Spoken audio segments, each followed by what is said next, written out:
அன்பிற்கினிய சகோதர சகோதரிகளே, நம் அனைவர் மீதும் ஏக இறைவனுடைய அமைதியும் கருணையும் உண்டாகட்டுமாக என்கிற உயரிய பிரார்த்தனைகளோடு தொடர்ச்சியாக பாலஸ்தீனம் மீதான இஸ்ரேலிய ஆக்கிரமிப்பு இராணுவத்தினுடைய தாக்குதல்கள் 2 ஆண்டுகள் நடைபெற்ற நிலையில தற்போது பாலஸ்தீனம், லெபனான், ஈரான் உள்ளிட்ட அனைத்து பகுதிகளையும் கொண்ட ஒரு யுத்த நிறுத்த சூழல் நடைமுறையில் இருப்பதை நம்ம பார்க்க முடியும்.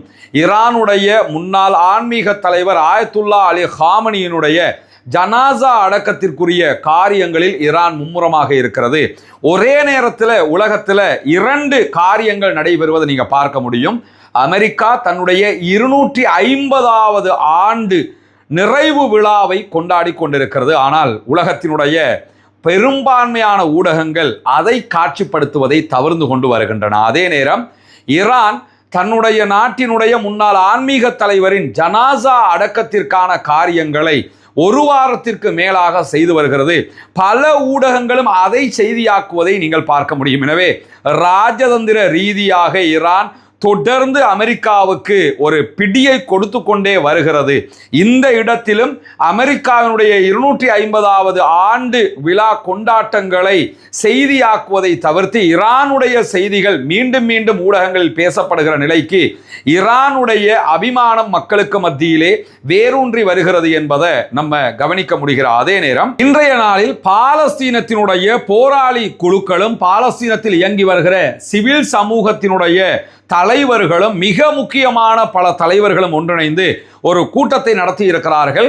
அவர்கள் தங்களுடைய கூட்டத்தினுடைய முடிவையும் இன்றைக்கு ஊடகங்களில் பேசியிருக்கிறார்கள். குறிப்பாக பாலஸ்தீன விடுதலை அமைப்பினுடைய செய்தி தொடர்பாளராக செயல்பட்டு வரக்கூடிய ஹாஷிம் காசிம் அவர்கள் ஊடகங்களுக்கு பேசுகிற நேரத்தில் என்ன சொல்றாருன்னு கேட்டா, காசாவினுடைய சிவில் நிர்வாக அமைப்புகளை நாங்கள் விட்டு கொடுத்திருக்கிறோம்.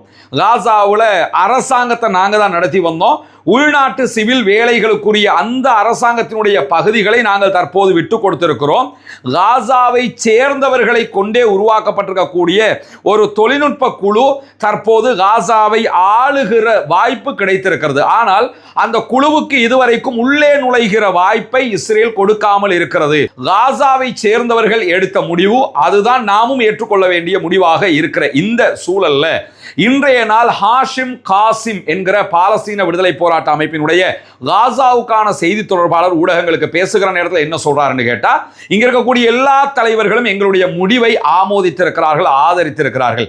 இதே நேரத்தில் காசாவை ஆள்வதற்கு பணிக்கப்பட்டிருக்கக்கூடிய தொழில்நுட்ப குழு டெக்னிக்கல் டீம் காசாவை சேர்ந்தவர்களாகவே இருக்கிறார்கள். ஆனால் அவர்கள் இப்பொழுது வரைக்கும் கெய்ரோவில் இருந்து ஈஜிப்டினுடைய தலைநகரில் இருந்து தான் செயல்பட்டு வர்றாங்க. முதலில் அவர்கள் காசாவுக்குள் வந்து ஆட்சி பொறுப்பை எடுக்க வேண்டும். அதற்கு இஸ்ரேல் அனுமதிக்க வேண்டும். சமாதானத்திற்கு நடுவராக இருந்த அமெரிக்காவும் மற்ற நாடுகளும் தொழில்நுட்ப குழு காசாவுக்குள் வந்து ஆட்சி அதிகாரத்தை கையிலே எடுப்பதற்கு அனுமதிக்க வேண்டும். இஸ்ரேலுக்கு அந்த அழுத்தத்தை கொடுக்க வேண்டும் என்கிற செய்திகளை இன்றைக்கு சொல்லி இருக்கிறார்கள். எனவே பாலஸ்தீன விடுதலை போராட்ட அமைப்பினர் எடுத்திருக்கக்கூடிய இந்த முடிவு மிகச் சிறப்பானது என்பதை அங்கிருக்கக்கூடிய மக்கள் அத்தனை பேருமே ஏகோபித்து ஏற்றுக்கொண்டிருக்கிறார்கள் என்பதையும் இந்த இடத்துல நம்ம பார்க்கிற அதே நேரத்தில் இன்றைய நாள் இஸ்ரேலுடைய அமைச்சர் இத்தாமர் பென் கிவிர், இவனை பொறுத்தவரையில இவன் எல்லாம் எந்த லிஸ்ட்ல சேர்க்கிறதுன்னே யோசிக்க வேண்டிய அளவில் இருக்கக்கூடிய ஒரு ஆள். உலகத்தில் எதையெல்லாம் உச்சகட்ட அநியாயம் நினைப்போமோ அதை எல்லாத்தையும் செஞ்சுவிட்டு அதற்கு அதை சிரிச்சு மகிழ்ந்து அடுத்தவனுடைய அநியாயத்தில் அடுத்தவன் படுகிற துன்பத்தில் ரசனையை வெளிப்படையாக மனசுக்குள்ள ஒருத்தன் மகிழ்ந்து கொள்றதுங்கிறது ஒண்ணு.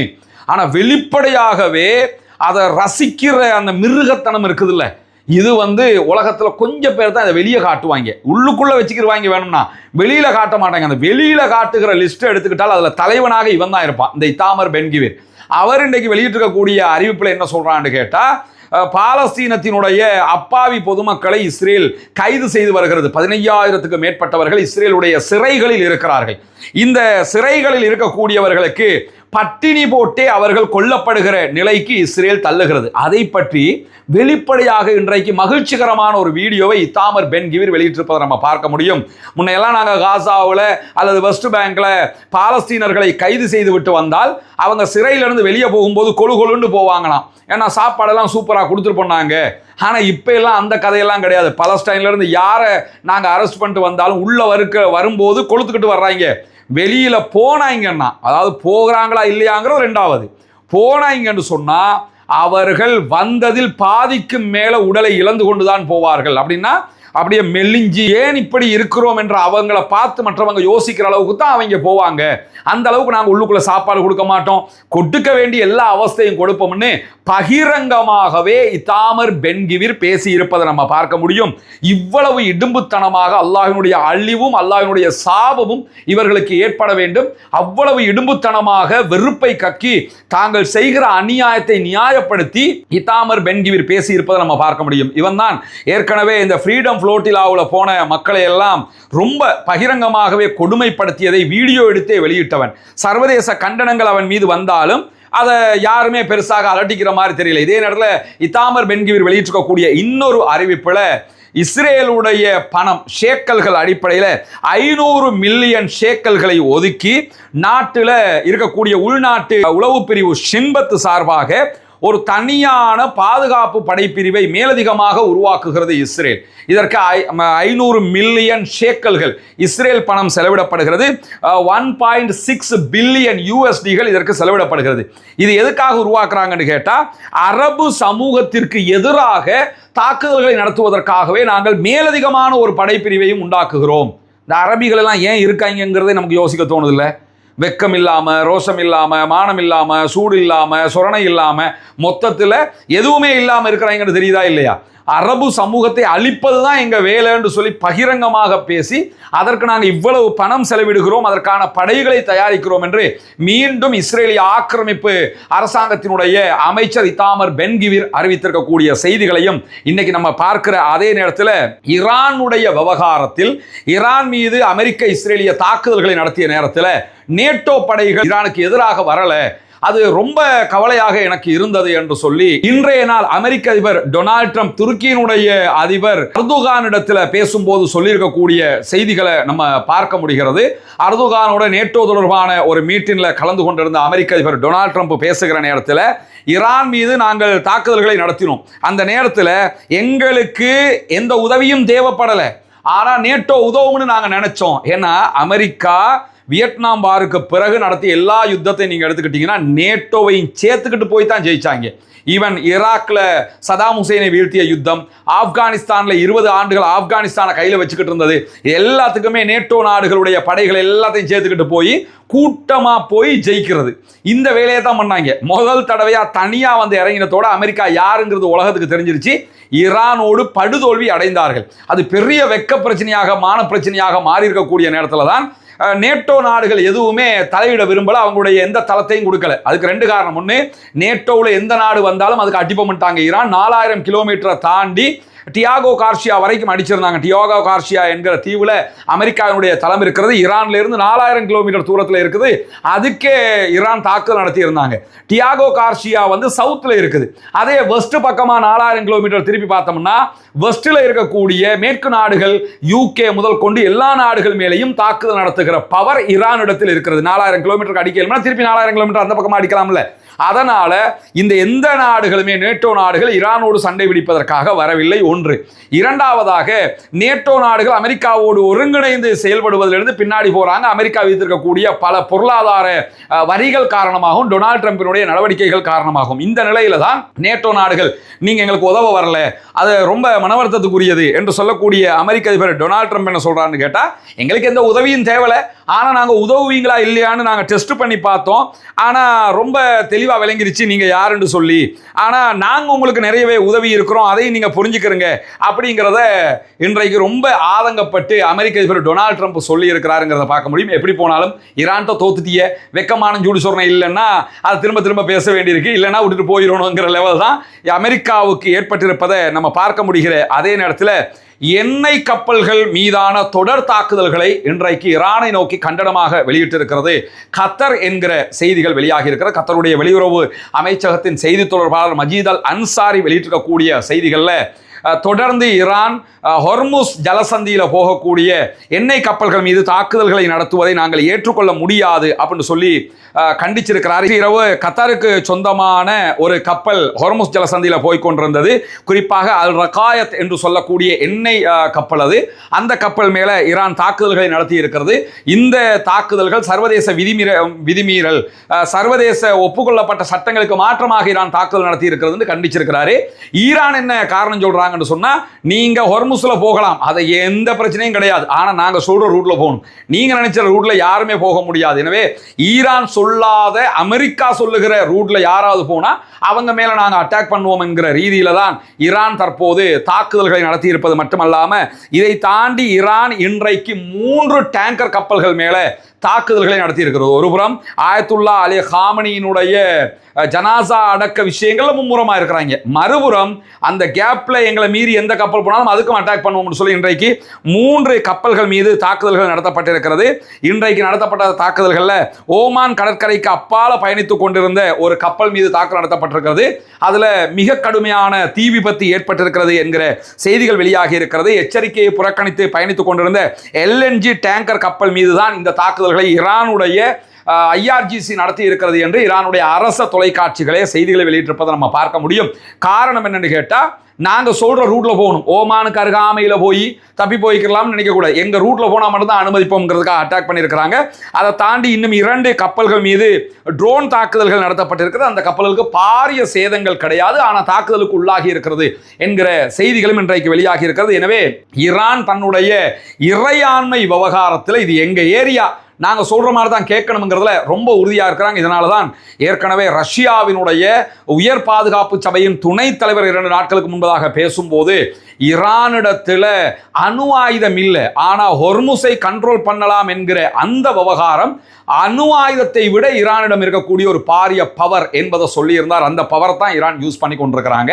அதே நேரத்தில் இன்றைக்கு இன்னும் ஒரு செய்தி வெளியாகி இருக்கிறது. இந்திய பிரதமர் நரேந்திர மோடி இந்தோனேஷியா பயணித்திருக்கிறார். இந்தோனேஷியா பயணத்தின் போது இருநாடு தீர்வுதான் பாலஸ்தீனத்திற்கு தீர்வு அப்படின்னு சொல்லி நரேந்திர மோடி பேசியிருக்கிறார். இன்றைக்கு இது வரவேற்பை தருவதற்கு பதிலாக பட்டு கேவலமாக சர்வதேச மட்டத்தில் பேசப்படக்கூடிய ஒரு செய்தியாக மாறி இருக்கிறது. காரணம் என்னன்னு கேட்டா, இந்தியாவினுடைய நிலைப்பாடு ஏற்கனவே இந்தியாவினுடைய பாரம்பரியமாகவே பாலஸ்தீனம் என்பது தனி நாடாக இருக்க வேண்டும், பாலஸ்தீனத்திற்கு சுதந்திரம் கொடுக்கப்பட வேண்டும். நேரு காலத்தில் இருந்து இந்தியா இந்த ஸ்டாண்ட்ல தான் இருந்தாங்க. ஆனா இந்திய பிரதமராக நரேந்திர மோடி வந்ததற்கு பிறகு, குறிப்பாக இந்த 2-3 ஆண்டுகளாக இந்தியாவினுடைய ஸ்டாண்டு பாலஸ்தீனத்திற்கு எதிராகவும் இஸ்ரேலுக்கு ஆதரவாகவும் மாறி இருந்தது. குறிப்பாக ஈரான் மீதான தாக்குதல்களை இஸ்ரேல் ஆரம்பிப்பதற்கு 2 நாட்களுக்கு முன்பதாக இந்திய பிரதமர் நரேந்திர மோடி இஸ்ரேலுக்கு பயணம் போயிருந்தாரு. ஈரான் மீதான தாக்குதல்களில் இந்தியாவினுடைய ட்ரோன்கள் பயன்படுத்தப்பட்டிருந்தது. 2 நாட்களுக்கு முன்பதாக கூட இஸ்ரேலிய பிரதமர், எங்களுக்கு மேற்கு நாடுகளுடைய ஆதரவு இல்லாட்டி என்ன, இந்தியா என்கிற ஒரு நண்பன் எங்களுக்கு இருக்கிறான் என்று பேசப்படக்கூடிய அளவுக்கு நிலைமை மாறி இருந்தது. ஈரான்ல இந்தியா ஒரு துறைமுகத்தை கட்டிக்கிட்டு வந்தாங்க. அந்த துறைமுகத்திற்கு கடந்த ஆண்டு நிதி ஒதுக்கியவர்கள் இந்த ஆண்டு நிதி ₹1 கூட ஒதுக்கல. ஈரான் எப்படியுமே இஸ்ரேல் அடிச்சிருவான், அமெரிக்காவும் அடிச்சு நொறுக்கிடுவான், ஈரான் ஆப்கானிஸ்தான் மாதிரி ஈராக் மாதிரி ஆயிரும், எனவே எதுக்கு இவங்களோட நட்பு இந்த மாதிரி அவங்க ஒதுங்கி இருந்தாங்க. ஆனால் யுத்தத்தில் ஈரான் ஜெயிச்சதோட உடனே ஈரான் பக்கம் போனது மட்டுமல்லாம, ஆயத்துல்லா அலி காமனியினுடைய ஜனாசா அடக்கத்திற்கு ஆட்களை அனுப்பியது, இப்படி திருப்பி நாங்க உங்க ஆள் தாங்க, நாங்க சும்மா அது இஸ்ரேல் பக்கம் போயிட்டோம்ங்கிற மாதிரி காட்டுவதற்கு ட்ரை பண்றதை பார்க்க முடியும். அந்த அடிப்படையில் இந்தோனேஷியா போனவர், பாலஸ்தீனம் என்பது பாலஸ்தீன மக்களுக்குரியது, அவங்க தனி நாடாக இருக்கணும், இஸ்ரேலுக்கு பக்கத்தில் பாலஸ்தீனம் என்கிற ஒரு நாடு இருக்கணும், அதுதான் இந்தியாவினுடைய நிலைப்பாடு அப்படின்னு சொல்லி எல்லாம் அவர் பேசி இருக்கிறாரு.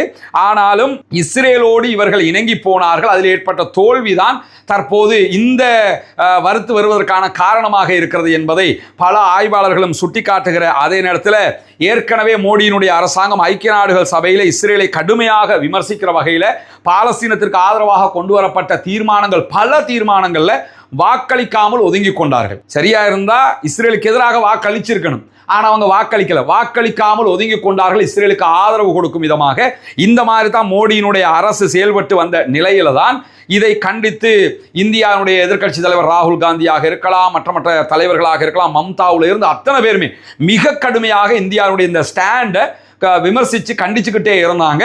இன்னைக்கு திடீர்னு வந்து நாங்கள் பாலஸ்தீனத்துக்கு தனி நாடு அப்படின்னு சொல்லி மோடி பேசியிருக்கிறாரு. இது தோல்வியின் பின்னால், இஸ்ரேல் தோல்வி அடைந்ததற்கு பின்னால் மீண்டும் ஈரானை நெருங்குவதற்காக இந்தியா எடுக்கும் ஒரு ஆயுதமாகத்தான் பார்க்கிறார்கள் ஆய்வாளர்கள் என்பதை புரிந்து கொள்ள வேண்டும். ஏன்னா அவங்க நினைச்சது முழுக்க இஸ்ரேலோட சேர்ந்து நம்ம அந்த மாதிரி ஆகிறோன்னு. அதனால இந்தியாவுக்குள்ள அவ்வளவு காரியங்கள் முஸ்லிம்களுக்கு எதிராக நடந்து வருகிறது, அதையெல்லாம் நம்ம பார்க்கிறோம். ஆனால் இது வந்து நடிக்கிறாரு என்பதை சர்வதேச ஆய்வாளர்கள் புரிந்து கொண்டிருக்கிறார்கள் என்கிற செய்திகளுக்கு மத்தியில் இன்றைய நாள் லெபனானுடைய இஸ்ரேல் எல்லை கிராமங்களில் இருக்கக்கூடிய கிறித்தவ கிராமங்கள், கிறித்தவ நகராட்சி உள்ளூராட்சி மன்றங்களுடைய மேயர்கள் கூட்டறிக்கை ஒன்றை வெளியிட்டிருக்கிறார்கள். அது என்ன கூட்டறிக்கை என்று சொன்னால், ஏற்கனவே பெஞ்சமின் நெத்தன்யாகு 2 நாளைக்கு முன்பதாக லெபனான் இஸ்ரேல் எல்லையில் இருக்கக்கூடிய லெபனானுக்குள்ளே இருக்கக்கூடிய கிறித்தவ கிராமங்கள் இஸ்ரேலோட சேரணும் என்று விரும்புகிறாங்க, அவங்க இஸ்ரேலாக மாறணும் என்று விரும்புகிறாங்க அப்படின்னு சொல்லி ஒரு கம்பி கட்டுற கதையை சொல்லி இருந்தாரு.